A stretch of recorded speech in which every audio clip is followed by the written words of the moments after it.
cheville de Flemme, j'ai le souvenir d'avoir vu au Ventes à Deauville. Et ensuite, il est arrivé à Chantilly il y a 2 ans, quand il était yearling. C'était un grand cheval, il était relativement facile à débourrer, parce qu'on l'a débourré à Chantilly. Et il a toujours été agréable à travailler. Il a montré un peu de qualité tôt, en juin-juillet, et puis ensuite il s'est mis à grandir. Et il a fallu le ralentir pour ne pas avoir de soucis physiques avec lui. Au mois de janvier, il avait encore du mal à travailler. Et c'est seulement fin février, quand il était sur le champ de course de Chantilly, qu'il a vraiment montré des gros moyens. Ensuite, il a confirmé dans ses 2 premières courses, où il a gagné très facilement, des lots qui étaient largement à sa portée. Personnellement, je trouve qu'il a très bien couru dans le Jockey Club, parce que ses distances étaient un peu courtes, le terrain était très léger, qu'il n'avait pas de métier. Vous n'avez pas de regrets ce jour-là? Aucun. En plus, Christophe l'a bien respecté, ce qui a permis au cheval de gagner le Grand Prix de Paris 4 semaines plus tard, parce que c'est compliqué de faire le Jockey Club Grand Prix de Paris. Ensuite, c'est pas facile de ralentir le cheval après le 14 juillet pour reprendre les 2 semaines. Donc il a été ralenti quand même beaucoup parce qu'il il faisait très chaud, il avait besoin de repos. On l'a repris pour le Préniel qui s'est couru dans un terrain aussi très rapide. Un jour où il faisait très chaud. Et là aussi, Christophe a bien respecté le cheval. Il n'a pas demandé un trop gros effort dans la ligne droite. Et là, vous l'avez vu ce matin, je pense qu'il est très bien.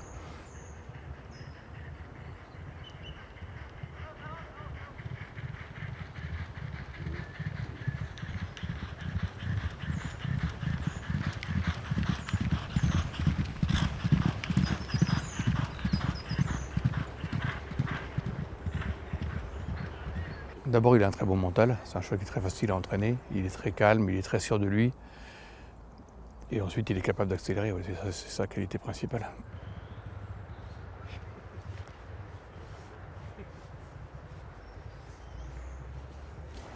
Il accélère un peu. Il a fait son boulot, lui. Je pense que les chevaux ont de la mémoire, mais pas au point de reconnaître les champs de course. Et nous, on sait qu'il fait bien la piste. On sait que la piste va être un peu plus souple que lors du Préniel. Le cheval est très bien, il est en pleine forme. Il travaille bien, il a beau poil, tout va bien pour courir dimanche.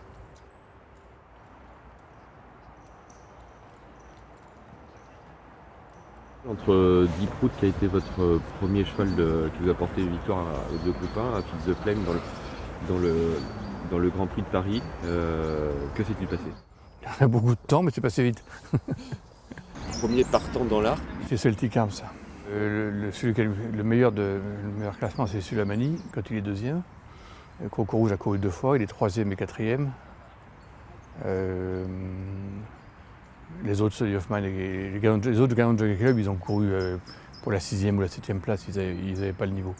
Et alors comment se fait-il que Pascal Barry, monsieur Jockey Club, avec 6 victoires dans le derby français, n'ait pas encore réussi à en accrocher un dans le prix de l'Arc de Triomphe? Le sacre du printemps n'est pas forcément la réalité de l'automne? Quand on a gagné 2004, c'est des chevaux qui étaient des chevaux du printemps, c'est des chevaux qui sans doute n'ont pas assez évolué pour aller jusqu'à l'Arc de Triomphe du mois d'octobre. Là, ce cheval-là, Sulamani, il est battu, mais il a très très bien couru.